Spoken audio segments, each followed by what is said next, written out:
You log into your bank account to check something small, a transaction maybe, a balance. And right there, before you get to whatever you came for, there's a pop-up. Help us serve you better. Please update your annual income. And here's the thing I want you to notice. Not the pop-up itself. Notice what happens in the half second before you click. Because most people don't pause. They type in the number, they hit submit, and they move on with their day like nothing happened. That moment, that split second where you just obeyed, is what this video is actually about. Why did you do it? Not why did the bank ask? Why did you answer? Nobody told you it was required. Nobody said there would be consequences if you didn't. There was no badge, no title, no authority figure watching over your shoulder. Just a text field and a blinking cursor. And without much thought at all, you filled it in. We're going to spend the next 10 minutes sitting with that question, because the answer has nothing to do with your credit score and everything to do with how you've been quietly trained to behave around money. My name is Buck, and I spend way too much time studying not just what people do with money, but why they do it, especially when they're not sure why themselves. If you've ever found yourself making a financial move on autopilot and wondering later why you did it, subscribe and hit the like button, because that's exactly what we dig into here. Now let's get into it. I'm not a financial advisor, and this isn't financial advice. These are lessons I've learned from watching people succeed and fail with money, including my own experiences of making both smart moves and spectacularly dumb ones. Banks ask you to update your income for two reasons they'll tell you about. One, they want to make sure you can still handle whatever credit limit they gave you. Two, they want to serve you better, that phrase they love so much. Both of those things are kind of true, and both of them are missing something important. Here's what a senior analyst at one of the country's biggest financial research firms admitted. These income requests aren't just about checking on you. Sometimes they're about selling to you. If you report a higher salary, you don't just update a number in their system. You become a different type of customer in their eyes. You start getting offers for fancier cards, bigger loans, premium services, things they only pitch to people they know can afford them. Think of it this way. Imagine you walk into Best Buy, and before you can look at anything, a sales rep stops you at the door and says, "Quick question, how much do you make per year?" You'd think that was insane. You'd probably walk right back out. But when that same question shows up in a text box inside your bank's app, the app you check every week, the one with the familiar logo, it doesn't feel like a sales tactic. It feels like a form. It feels like something you're just supposed to fill out. And that shift from "this is a company trying to sell me something" to "this is just routine paperwork" is where things start to get interesting. In 1961, a psychologist ran one of the most unsettling experiments in the history of science. He brought regular people into a lab and told them to press a button that would send an electric shock to a stranger in the next room whenever that person got a quiz question wrong. The shocks weren't real, but the people pressing the button didn't know that, and most of them kept going, past the point where they felt uncomfortable, past the point where they could hear the stranger crying out, simply because a man in a white coat told them to continue. The finding wasn't that people are cruel. It was that people are obedient, especially when the person giving the instruction looks official, especially when the setting feels professional and legitimate. Now think about what a bank app looks like. Clean design, official colors, professional language, a request that sounds completely reasonable. None of that is some sinister scheme, but it does take advantage of something real about how our brains work. We follow the environment. When everything around us looks formal and institutional, we tend to respond the way you respond to institutions, with compliance, not questions. You weren't making a conscious choice when you typed your salary into that box. You were responding to a situation that was designed to feel like the obvious thing to do. Here's something worth sitting with for a second. Banks aren't stupid. They've figured out that if they always cut your credit limit when you ignore their income requests, you'd learn quickly that ignoring them is safe. And if they always raised your limit when you responded, you'd respond every single time, which wouldn't give them much useful information. So instead, they do something in between. Sometimes you update your income and something good happens. Sometimes you ignore the request and nothing changes. Sometimes you ignore it and your limit quietly drops. You never quite know which one is coming. And here's the uncomfortable truth. That unpredictability makes you more likely to play along over time, not less.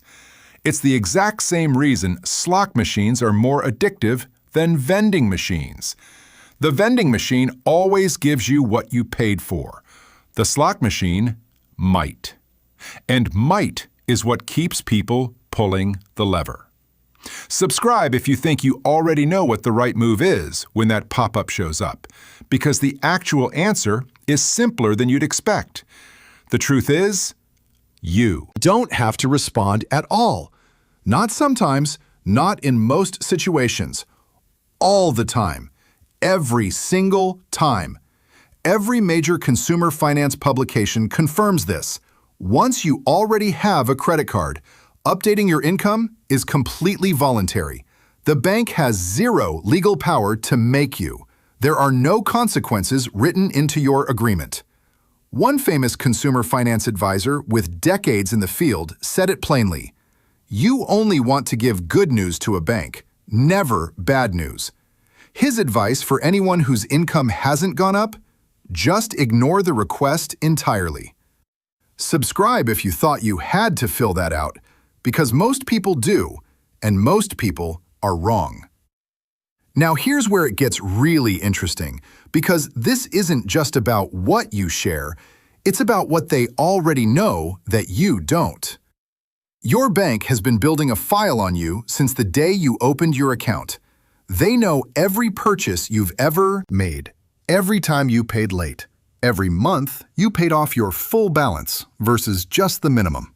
They know whether you shop at Whole Foods or Dollar General, whether your paychecks come in like clockwork or jump around.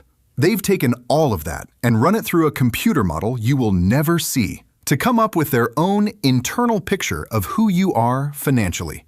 When you type your salary into that pop-up, you're not just adding a number. You're replacing their guess about your income with a confirmed fact. You're making their picture of you sharper and more accurate, which gives them more to work with when they decide what to offer you, what to charge you, and how to keep you as a customer for as long as possible. And here's the part most people don't think about. Some of that information gets shared with other departments inside the bank, sometimes with outside companies. You agreed to that somewhere deep in the terms and conditions nobody reads. So the relationship looks like this. They have a detailed file on you. You have their logo and a text box. Here's an easy way to think about it.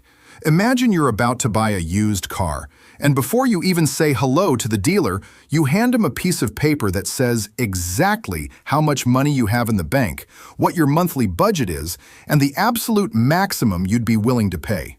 You wouldn't do that, because you'd understand immediately that you just killed any chance of getting a good deal. Sharing your income with your bank works the same way. It just doesn't look like it. There's one last thing worth naming because it's the quietest one and probably the most powerful. It's the feeling that you owe the bank something. They gave me this card. They gave me this credit limit. The least I can do is be honest when they ask a simple question. That feeling is real. We're wired as human beings to return favors. When someone does something for us, not cooperating feels rude, almost a little dishonest. But let's look at what actually happened here. The bank didn't do you a favor. They offered you a product, and they charge you for using it. Right now, the average interest rate on a credit card in America is over 25%. That's the highest it's been in at least 10 years. Last year alone, Americans paid $160 billion in credit card interest. Not fees, just interest. Just the cost of carrying a balance. That's not charity, that's business, a very profitable one. You don't feel like you owe your phone carrier your personal financial history just because they gave you a cell plan. You don't feel like you owe your landlord your tax returns just because they gave you an apartment.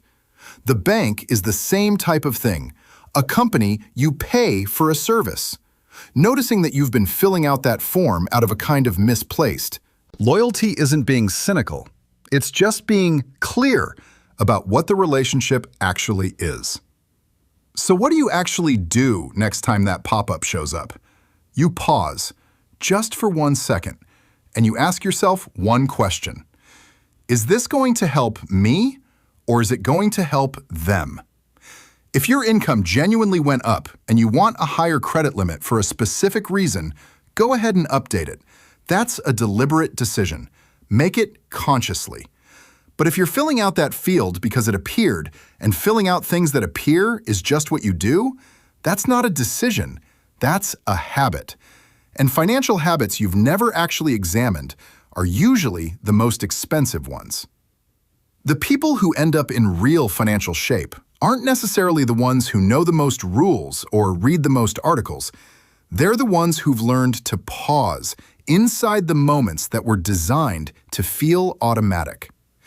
That's the skill. Not knowing the right answer, knowing when to slow down long enough to realize you're even being asked a question. If you want to keep building that kind of awareness, the kind that kicks in quietly before you make a move you'll regret, subscribe. That's what this channel is here for, and I'll see you in the next one.